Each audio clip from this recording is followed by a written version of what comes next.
Good morning, Patriots, my fellow Americans.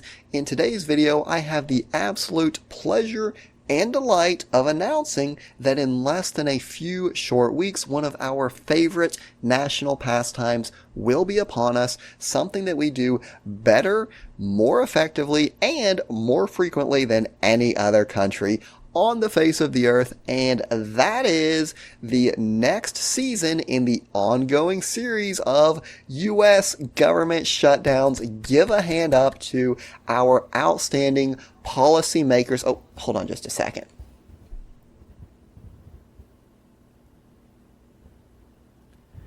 Okay, so Party Pooper Paul over there just interrupted my video to tell me that shutting down the government more than any other country isn't a great way to project national power onto the global stage. And then they were rambling on about how shutting down essential services kind of shakes people's confidence in the government and might be counterproductive to the economy.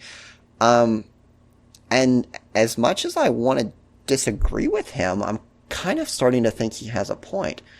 Maybe we should make a video talking about the upcoming government shutdown, how it affects you, and just as importantly, why the entire concept of a debt limit and government shutdown is pretty much a counterproductive joke that has no legitimate purpose.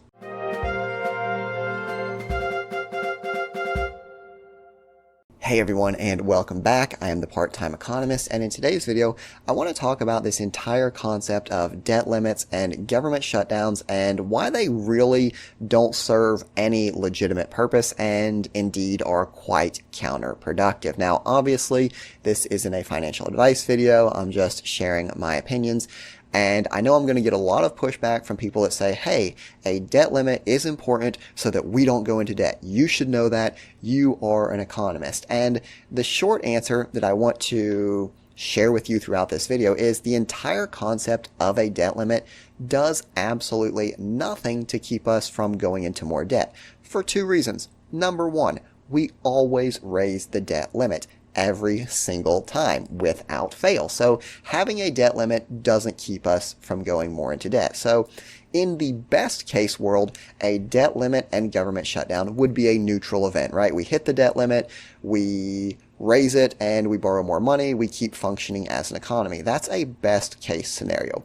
But as we have seen in a more realistic scenario, whenever we hit the debt limit, we don't just automatically raise it. We have a showdown.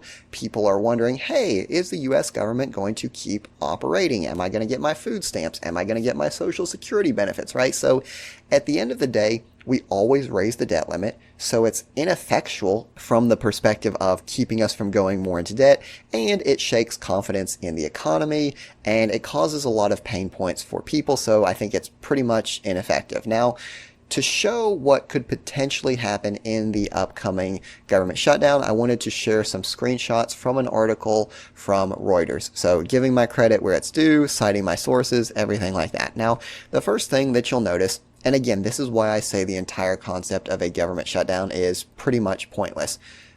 Almost everything that's essential remains open. So if we look at the military, 2 million U.S. military personnel would remain at their posts, right? So the military, one of the largest expenses in the government, right?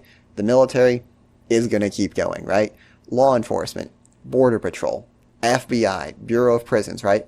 All of those different things, they're going to keep on going. Social Security, Medicare, Medicaid, veterans benefits, all of those things are going to keep on going, right? So you see here, even though we're, quote, shut down, the big drivers of cost in the U.S. government, those things are going to keep operating. And I want to be very clear. I'm not saying that we need to go hard line and a shutdown means shutdown and nobody gets paid, right? I'm not saying that we should shut down and cut off Social Security or cut off Medicare.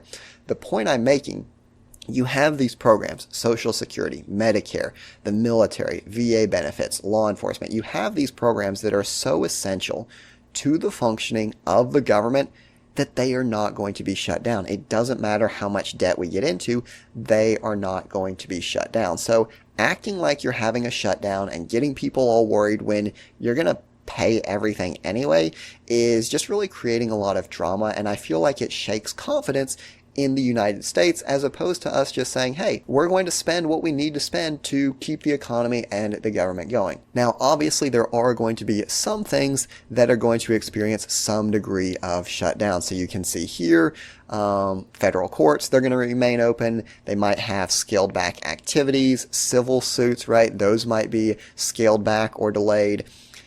Air traffic control, they're going to still be in operation, although they might start taking, quote, sick days. I like that, how the article points it out here.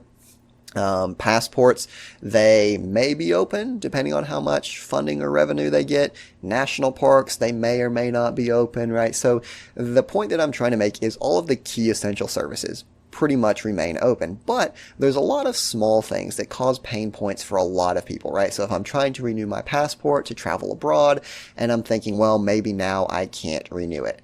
If I'm a local police department, right, waiting on a grant from the feds, now I can't get that. If I'm a store that's trying to renew their eligibility for food stamps, right, and now I can't renew that license, right, maybe some issues there. So the key thing I'm saying is all these big budget items, they're still existing. The small little cuts that we're doing don't impact the budget, really, in a macro perspective. They just make people's lives harder. They shake confidence in the U.S. government. And then we've also got to think about allies, hostile nations, looking at the U.S. and saying, you all shut down your government 2-3 times a year, right? There's countries like Syria that have managed to keep their government open through a civil war. Also, countries like Pakistan, right, as this article shows, keeping their governments open despite these extreme circumstances. And to have the U.S. kind of be the outlier, right, if we're looking at countries like Germany, the United Kingdom, the EU, Asian countries, right, that just pay what they need to pay to keep the government working, that seems a lot more effective to me than having this self-imposed budget limit. Now, I know the pushback here is going to be, look, we need to have a limit on the debt, because if we don't, we'll just go into so much debt that we'll never be able to pay it back. And the argument that I want to share with you is that we are already in so much debt that we can't pay it back. Us being the only country to do this continual series of shutdowns hasn't kept us out of debt. If we look at the U.S. debt relative to other countries, we can see that we are in a far worse position than countries that either don't have a debt limit or don't really care about their debt limit, and it's pretty much something that doesn't even impact them. So let's take a look at the U.S. debt so you can get a perspective of why this entire concept of a debt limit is absolutely ridiculous. If we look at the U.S. debt, it's currently about $33 trillion. Now, the idea with the debt limit is if we make a few cuts, we can slowly start paying that down. In reality, if we took every single dollar bill, every single penny, every single checking account, every single savings account, we would still not even come close to paying all of this debt back. The Federal Reserve tracks something that is known as the M1 money supply, which is basically cash or cash equivalents, right? So literally the cash in your wallet, the coins in your piggy bank, your checking account, your saving account, all of these things, right? If we took every single dollar bill, we don't pay back the national debt. And it's not just that, but the deficit, which is the rate at which we're going into debt, is increasing. So as you can see here from this video that I'm sharing, it's not that we're just in debt and we need to pay it back. We're literally going more and more into debt.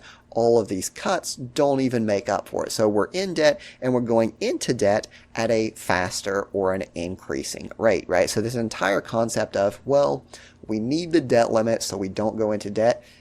We have objective evidence that it is completely ineffective. So my key point here is that obviously I think as an economist, as someone that studies business, I do think fiscal responsibility for a country is important. The U.S. is not practicing fiscal responsibility, right? So this idea of setting a debt limit that we continually ignore, in my opinion, serves no purpose. Setting a debt limit that everybody knows we're going to raise the debt limit, raising the debt limit for the 500th time does not show other countries, wow, the U.S. is fiscally responsible. I know that they have surpassed their debt limit 1,000 zillion times in the past, but this time they're serious, right? It doesn't do that. everyone knows that the debt limit gets raised.